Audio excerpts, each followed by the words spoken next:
Broadway's My Beat, from Times Square to Columbus Circle, the gaudiest, the most violent, the lonesomest mile in the world.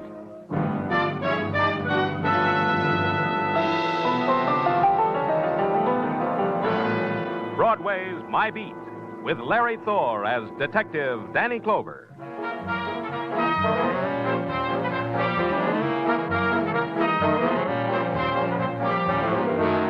The sunlight that drifts into police headquarters has a different texture to it. That's because it touches concrete and iron grillwork before it finally breaks through the dust in the windows. That's why I supplement it with my own personal sunshine. His name is Sergeant Tartaglia, and he never knocks, even on Thursday. And sometimes he brings company. This man's name is Harry Dean, Danny. Close the door, Tartaglia. Okay, you can stay. Just close the door. Sit down, Mr. Dean, over there. Thank you. You're the man I want to see? Well, that all depends. What's on your mind? I'm 46 years old, Mr. Clover. In 4 months, I'll be 47 in August. I live at 903 Hillcrest Road in Queens. All right. Once when I was 6 and a half, I stole a peppermint stick. I got caught. I gave myself up to my mother. Hey, Danny, what is it? Go on, Mr. Dean. Well, I wanted to draw a parallel. 2 days ago, I stole $20,000. And you're giving yourself up to me. Well, it was for my wife. You understand that, don't you? Just that you stole $20,000, that's all. Yes, well, here's Marcia's photograph. That's my wife's photograph. Yes? She's going on 42. No, she is going on 43 now. Not very attractive anymore, I know that. She looks like what she is. After 20 years of me, a bank teller. You stole the money from the bank? Well, I stole $20,000 from the Charles Street National Bank where I work because I was told I could have Marcia back for that amount of money. Are you trying to tell me that Marcia was kidnapped? Yeah, but don't you see? All right, go on.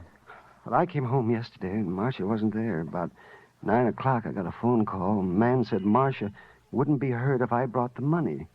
Then he put Marcia on the phone. And she was being brave, I know, but I could tell she was frightened, terrified. She pleaded with me. Whenever you can talk, Mr. Dean. I can talk? A man has a right to feel about his wife. The man said to bring the money, go to that summer resort, Far Rockaway, register at the Idlewild Arms, put the money in the bottom bureau drawer and leave. But I did it, and they lied to me. Marcia hasn't come home. They've done something to her. I know. Tartaglia. Yeah, Danny? Nothing to the newspapers about this. I'll get this picture, Mrs. Dean, on the wires, and then go up to Far Rockaway. Okay, Danny. What happens to me, Mr. Clover? What you expected. You go to jail. There was no protest in him as Tartaglia led him away, only a tired, empty dejection that had stamped its shape on his body, stained his eyes with the color of despair. And when the room was empty of him, a question remained. Why had it been done to an ordinary man, an ordinary bank clerk? The answer was ordinary. The man was in a place where money flowed and teased. The right pressure, and for as long as was needed, the flow could be diverted. A loved woman can be that pressure, even for an ordinary man like Harry Dean.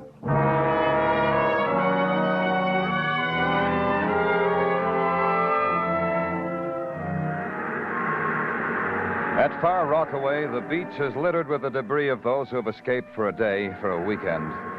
The surf washes against the feet of a child, and the child screams. The mocking sun touches a woman's shoulders, and the woman giggles. The man lying buried in the sand next to her twinkles his toes. And strung behind them like a Munch-rented backdrop is a string of leering resort hotels with screened porches and empty rockers. The Idlewild Arms was one of these.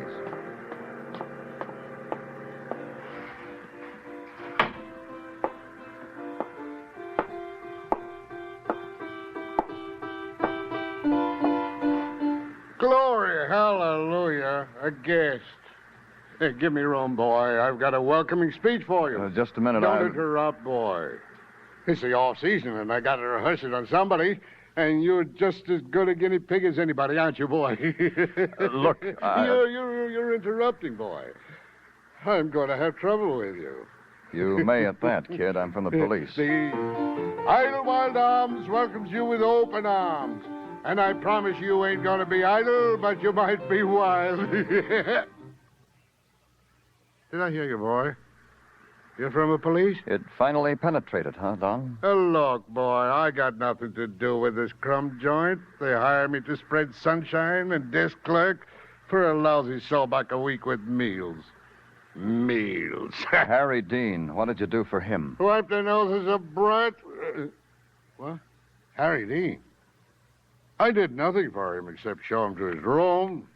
He didn't react to my jollity, so I fluffed him. Which room? 6A. I guess it nauseated him because an hour later he checked out. That I had to do, too. Check out the crumb bum out. Where is it? The room. I told you. Outside. Oh, you mean 6A. Right down the hall, boy. It says Harry Dean you want, not me, huh? Not you. For a minute there, you had me on my knees. Don't let me keep you, boy. I gotta rehearse my act. Glory, hallelujah. 5A.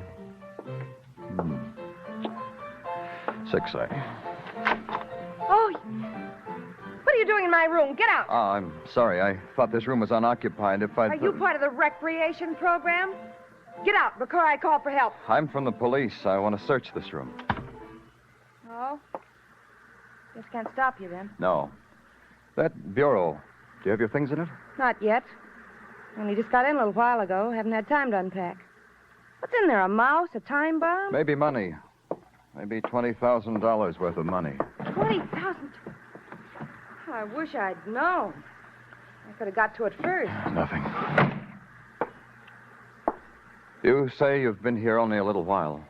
Just long enough to open a window and get a whiff of ocean air, maybe an hour or two. Did I do wrong? Who are you? What's your name? Edith Keller. I'm a stenographer. Got 2 weeks vacation, so I came here for peace and quiet. So far, it's not quiet. Take a look at this picture, Miss Keller. Have you ever seen this woman? Yeah, I saw her. Hmm? She did just what you did.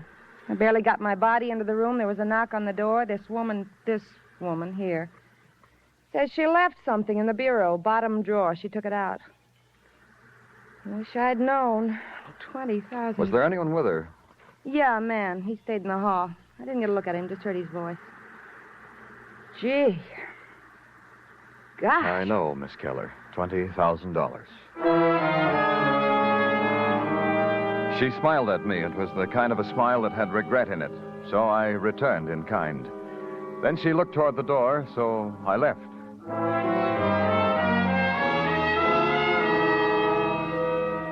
On the ride back to Manhattan, I jotted it all down in my mind. It was simple. Marcia Dean was never kidnapped. Marcia Dean had made a thief out of her husband. Marcia Dean, 42, going on 43, had run away with another man. The money her husband had stolen would finance the production. It meant starting all over again, back to routine. Find out about Marcia Dean. Climb concrete steps. Ring doorbells and call Marcia Dean's neighbors. I know you. You're a policeman. I am? If you're not, you just stole a police car. Come on in. Thanks. But this won't take long, Mrs. Graham. This way in the parlor. That's the mister sitting there in the rocker behind the newspaper. Graham? Graham, this is a policeman come to call. What's your name, mister? Clover. Danny Clover. Graham, his name is Danny Clover. Once Graham saw a picture in a magazine. Picture of a man in a rocking chair who was retiring on $200 a month. Graham sent in the coupon. Now it's 15 years later. Graham sits in a rocking chair just like the picture. Don't you, Graham? Miss Graham, I wonder if you can give me some information about a neighbor of yours. Comings and goings of a neighbor? I can give you comings and goings of 3 houses on either side of me, on this side of the block. Across the street, further down than that. I see. I stand at that window and a snoop. Oh, don't look down your nose at that, mister. Some people stand at a bar and drink. Their pleasure. I snoop.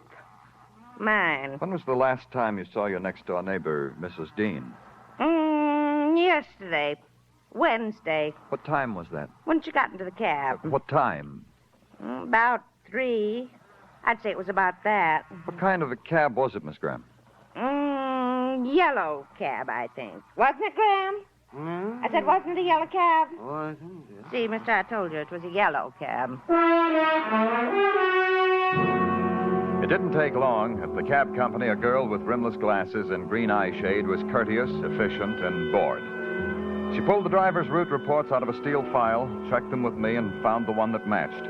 At 3:12 p.m. Wednesday, hacky Stan Hodek had picked up a fare at 903 Hillcrest Road in Queens.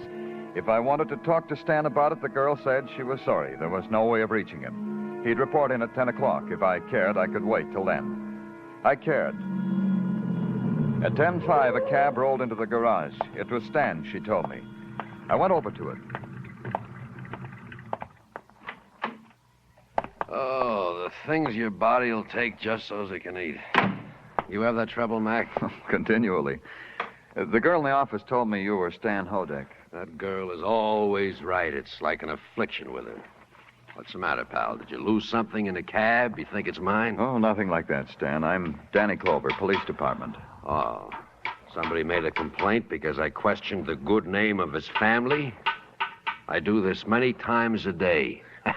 On Wednesday, you picked up a fare, Stan, in Queens. I want you to tell me about it. Wednesday? Yesterday's a long time ago. In Queens, that's a long place. 903 Hillcrest Road at 3:12 in the afternoon. Try to remember, Stan. Okay, I'll try. Queens, Hillcrest Road, Wednesday. Give me a hint, Mr. Clover. A man or a woman? A woman. Well, that makes it easier because it's easier to remember a woman. Yeah, now I remember. What about her? I've got a photograph here. Was it this woman? Let's see. Yeah. I remember because this age-type woman is easy to forget. How did you happen to go there? Did she call you? No, a guy hailed me from the street. What guy? Who knows? Some guy out of a crowd told me to go to Queens, to that address, pick up a lady and take her to where he'd be waiting for her. Where was that? On a corner in Brooklyn. I remember because all that was on that corner was an empty lot. Lousy meeting place, but... Will you take me there now? Well, I don't know. I just finished a day's work. You'll have to clear it with Miss Righteous in the office and... We'll clear it. Let's go, Stan.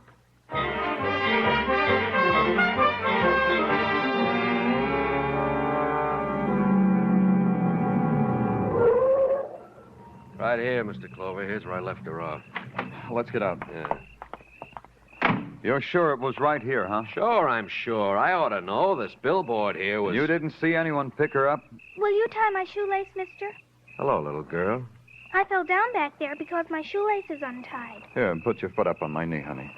Thanks. Aren't you out pretty late? No. Do you stay out this late every night? Oh, no. Tonight I'm big. Tonight I'm a big girl. There you are. Thanks.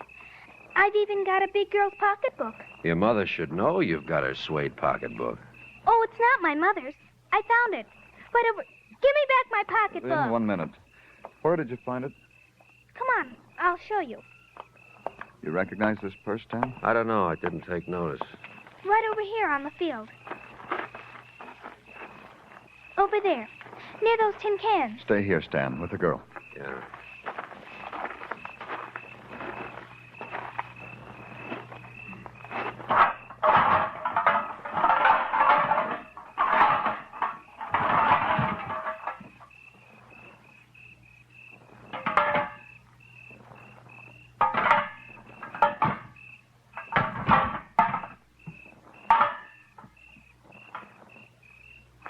Find anything? I found something. Marcia Dean.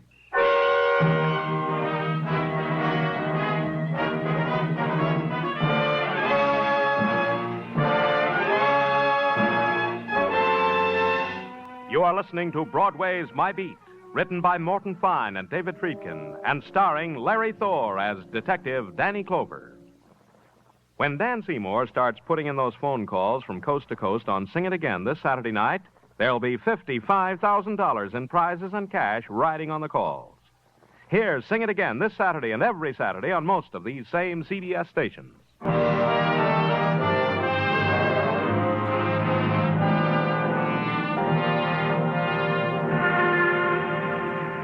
When the promise of summer touches Broadway, Broadway dons its Hawaiian shirt and stands on street corners to discuss batting averages, the men from Mars, the rise to fame and fortune of Hopalong, how much it costs to dress the kids because this Hoppy character is so famous, and then the real tidbit, murder. All the other conversation was just an appetizer. How a policeman found a woman lying dead in a vacant lot, lying under a shroud of tin cans, her funeral bouquet a clump of weeds. That was something to talk about. And her husband, a bank clerk, poor guy, stealing the bank's money to ransom her life, and all the time she was there in the vacant lot. A lunch hour isn't long enough to discuss things like that. But at police headquarters, there's time. There's a cold, dank room that contains within itself all the time in the world. The morgue.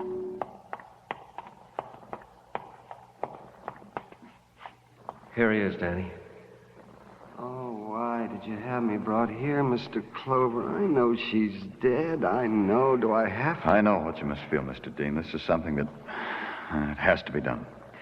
You understand that, Mr. Dean? You'll be all right? Yes, Mr. Clover. Patrolman Kenny? Yeah. Was this your wife, Mr. Dean? Marcia. Sorry for all the bad times, all the hard years. Forgive me, Marcia. Mr. Dean. What do you want? When we brought the cab driver, Stan Hodek, to your cell this morning, he said he'd never seen you before. Yes? Had you ever seen him loitering around the house or the bank? Oh, no. Please, miss, please. And ask me questions another time. Hodek's voice, did you recognize it? Could it have been the one who made the kidnap phone calls? Oh, no, I don't know. How could I remember a voice? Can other people do that? Remember the sound of... Maybe it was his. I don't know. Patrolman Kenny. Yeah.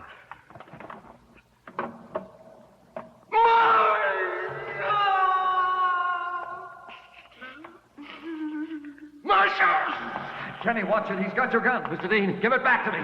Give it. I've waited for it. It's fine. Look, Mr. Dean, we'll find Marcia's killer. You can't take it on yourself. You'll have to kill us to get out of here, and then kill again. You're wrong! No, it's not you I'll kill. No, this man here, I'm going to kill myself. Myself, to end the grief and the pain in my head, and then no more pain. Kenny! Yeah. Give me my gun. Give it to me. It's okay now, Danny. He's out. Let him come out of it himself and take him to Dr. Sinsky. Then lock him up. And thanks, Kenny. You were quick.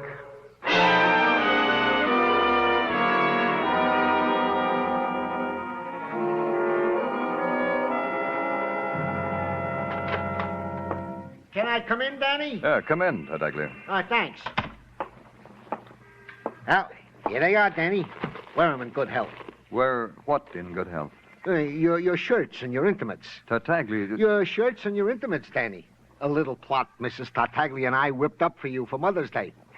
I heisted your laundry out of your locker and took it home. And Mrs. Tartaglia got together with her Bendix washer. Here is your laundry, Danny, as clean can be. Thank Mrs. Tartaglia for me. I will, Danny. It gives her pleasure. And when you leave, tear down that note I got up from the police board. Officer who bore laundry, return it to Danny Clover, no questions asked. Wilco. Roger. And now that we've solved the problems of the domestic life of the police department, may we get down to work, Gino? Oh, indeed we may. Then do it. Yeah, okay, Danny. Now, in the matter of the cab driver, Stan Hodek, to wit, we have had him sweating all morning over photographs from our rogues gallery in an effort to identify the man who hailed his cab with directions to pick up the now deceased Mrs. Marcia Dean. Anything? Nothing. Also, in the matter of Stan Hodek, we have checked his call sheet. Right after dropping Mrs. Dean, he picked up another fare a block away from the scene of the crime. Took said fare to the Roxy, thereby confirming Stan's story as far as time is concerned. All right. What else? In the matter of Harry Dean, to wit, about 15 minutes ago, he was released on bail. Said bail being set at $10,000. Who put it up, Tartaglia? Oh, his sympathetic employers, the Charles Street National Bank. Yeah, I figured they would. Man works at one place for 20-odd years, works there faithfully. Then suddenly he needs a lot of money to buy back his wife's life. His wife gets murdered.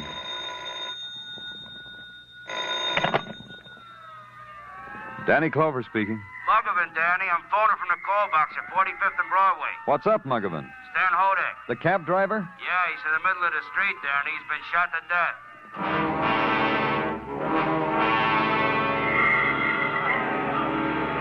Danny? Danny, over here. Here I am. Clutters up the traffic, don't it, Danny? A sideshow like this? Not every day a spectacle like this. Give those words to the newspapers, Muggavan. They'll love you for it. Danny. Oh, sorry. Okay, I said I'm sorry. Now, brief me. Well, like this, Danny. From eyewitness accounts. Each one with personal variations because the eyewitnesses have personal problems. But essentially, they come out the same. All right, Muggavan.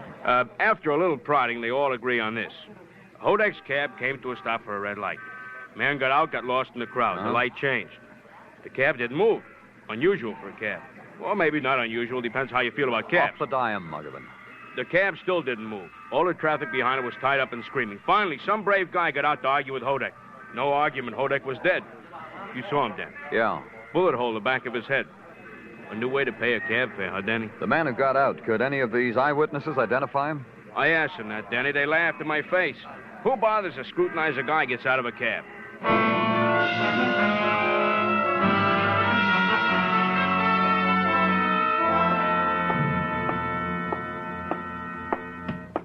Danny, oh, Danny.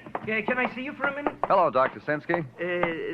This thing, Danny, this murder of the woman, Marcia Dean. May I inquire as to your progress? What makes you so interested, Doctor? Oh, it disturbs me. A person like Mrs. Dean, who only saw her name in print in a telephone book, should... We've made some progress. Oh, I'm glad. I'm not a vindictive man, Danny, but whoever did this thing... I know what you mean. Danny, I got here the autopsy report of Marcia Dean. Tell it to me. That she was shot with a .32 caliber pistol, you already know. Mm-hmm. She died instantly. The bullet entering the sternum at close range pierced the heart. When found, she had been dead approximately 30 hours. Huh? 1 hour more or less, Danny, but 30 hours is a fair approximation. And it makes a liar out of a person I talked to in Rockaway. Forgive me, Danny, I don't understand. A stenographer on vacation, Doctor. A girl who said her name was Edith Keller. I saw her yesterday afternoon when Mrs. Dean had already been dead for a day. Edith Keller said she'd just seen Mrs. Dean. So? So what, Danny? So Marcia Dean never left Brooklyn. She was never in Rockaway. The beach fires smoldered along the stretch of East Far Rockaway, and clinging to their fringe of light and warmth, the shadows huddled and protested with small squeals of delight. There was background music, too, the portable radios, and the rhythmic thumping of an out-of-tune piano, courtesy the Idlewild Arms.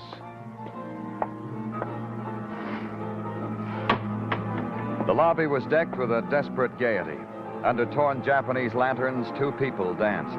Sitting alone on a wicker sofa was Edith Keller. I went up to her. Are you going to ask me to dance? I'll dance. Miss Keller. Oh, I remember you. You're the detective. It's not against the law to ask a girl to dance, is it? I want to talk to you, Miss Keller. All right, we'll talk then. It's just as good. Watching the dancers and the fun, I was getting lonesome. Please sit down. Not here. Somewhere quiet. But... Your room. We'll talk there. Now, Miss Keller. All right.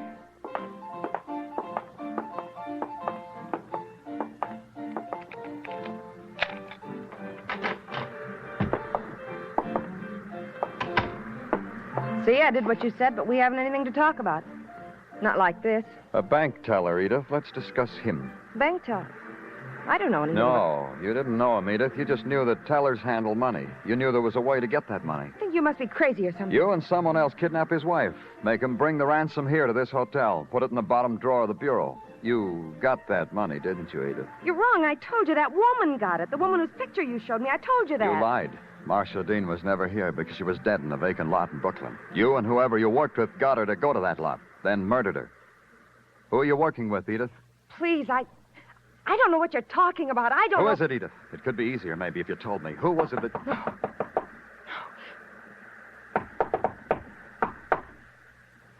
Someone knocked, Edith. Open the door. Open it. Darling. Harry, Darling. go away. Huh? Go away. Come on in, Harry. Close the door. All right. I'm in. Now what? If you want to grieve some more about your wife, Harry, I'll watch. Oh, don't worry about it, Clover. Not me. You. You killed your wife, Harry, and made it look like kidnappers did it. And the ransom money you pocketed for Edith here. Touching. She's worth killing twice for, Clover. If you knew her like I did, you'd know that. After being married for 23 years, a man misses what he can only read about. Harry. You'd understand that, Clover. Killing the cab driver had to be done. You brought him into my cell to see if he'd recognize me. Of course he recognized me. Why didn't he say he knew you? He got too clever. He caught on to what was happening. He wanted money. He said, let's go for a ride in my cab and talk about money. So I shot. An appetite like his was no good for Edith and me. Let's go, Harry. Well, then you know why I can't go with you. 2 killings. 3. Harry, no. No more killing, Harry. Edith, watch out. He's got to die. He's got to die. Edith! I didn't mean to shoot. Edith, don't die. Don't die. Please. Now listen to me, Edith. Don't die. I didn't mean to. Just breathe. Breathe, Edith. No!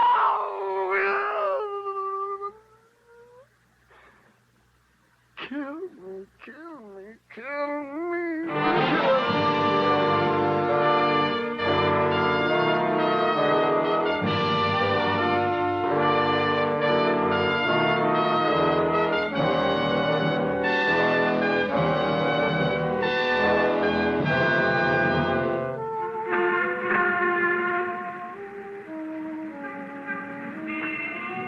In May, the twilight sighs down on Broadway like a rosy promise.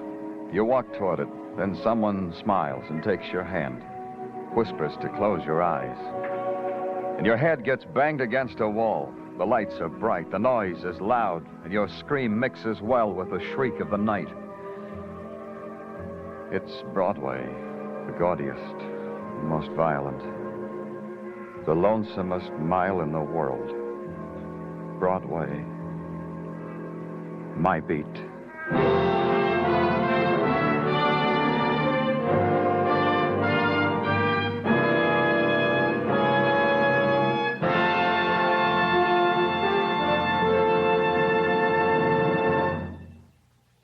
Broadway's My Beat stars Larry Thor as Detective Danny Clover, with Charles Calvert as Tartaglia.